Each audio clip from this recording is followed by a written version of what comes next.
So kapag ang tinitingnan natin ay yung mga matataas sa atin or mas nakakaangat sa atin, na hindi natin na makikita yung mga biyaya sa atin ni Allah, kaya hindi tayo makakapagpasalamat. Hindi natin mapapasalamatan si Allah.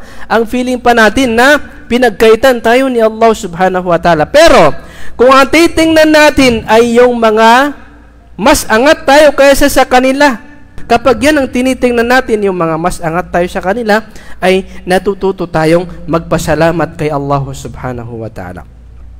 Kabilang sa mga hikmah, mga wisdom ng pag-aayuno ay ito ay nagiging dahilan, nagiging tulay ito para tayo ay matutong magpasalamat kay Allah subhanahu wa ta'ala. Dahil ang pagkain at saka yung pag-inom, kabilang ito, mapagkain at saka inumin ay kabilang ito sa mga biyaya sa atin ni Allah subhanahu wa ta'ala. At sa tuwing tayo ay nag-aayuno, pansamantala, iniiwanan muna natin yung pagkain at saka pag-inom. So sa punto na yan, mas marirealize natin, mas makikita natin yung biyaya sa atin ni Allah subhanahu wa ta'ala. Kasi yung mga minsan mga kapatid, hindi natin nakikita yung halaga ng isang bagay maliban na lang na kung ito ay mawala sa atin. 'Di ba? Kala mo wala siyang halaga, pero kapag mawala na siya, hahanap-hanapin mo. Humuhugot na naman si Ustad. 'Di ba? Huwag nating hayaan na mawala muna sa atin yung mga bagay na mahahalaga sa atin. Saka pa natin makikita yung mga halaga nito. Ano ka natin mga bro? So, kabilang sa mga wisdom, kabutihan ng pag-aayon ng mga kapatid sa Islam, ay natututo tayo dito magpasalamat. Mas napagtatanto natin yung mga biyaya sa atin ni Allah subhanahu wa ta'ala sa pamamagitan ng pag-aayon.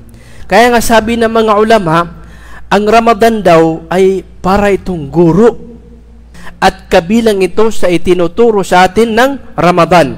Itong natututo tayong magpasalamat kay Allah.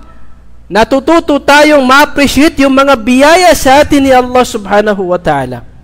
Wallahi, marami sa atin na hindi niya na-appreciate, hindi niya nakikita, di niya kaimulangan sa mga limuon o Allah subhanahu wa ta'ala. Feeling niya na walang biyaya sa kanya ni Allah. Feeling niya na pinagkaitan siya ni Allah subhanahu wa ta'ala. Pero hindi niya alam na biniyayaan siya ni Allah. Hindi lang niya nakikita. Dahil sa ang tinitingnan niya ay yung mga mas nakakaangat kaysa sa kanya. Ang turo ng Islam, mga kapatid, para matuto tayong magpasalamat kay Allah subhanahu wa ta'ala, ang tingnan natin ay yung mga nasa baba natin. Kasi kapag yun ang tinitingnan natin, yung mga nasa baba natin, ay nakikita natin yung mga biyaya sa atin ni Allah. At natututo tayong magpasalamat kay Allah subhanahu wa ta'ala. Pero kung ang titingnan natin ay yung mga nasa taas, may mga magagarang sasakyan, may mga business na mga malalaki, may mga magagandang bahay, hindi mo nakikita yung biyaya sa iyo ni Allah. So kapag ang tinitingnan natin ay yung mga matataas sa atin or mas nakakaangat sa atin, na hindi natin na makikita yung mga biyaya sa atin ni Allah, kaya hindi tayo makakapagpasalamat. Hindi natin mapapasalamatan si Allah. Ang feeling pa natin na pinagkaitan tayo ni Allah subhanahu wa ta'ala. Pero, kung ang titingnan natin ay yung mga mas angat tayo kaysa sa kanila. Kung feeling mo, kapatid, kung feeling mo, ikaw na yung pinakamahirap, subukan mong pumunta sa market nang makita mo yung mga nasa lansangan na dyan na sila natutulog.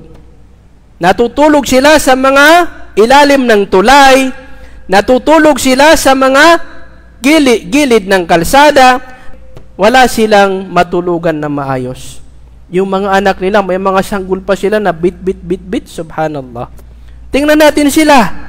Wallahi, na ma-appreciate natin, marirealize natin na biniyayaan pala ako ni Allah, na hindi ko man lamang siya napapasalamatan.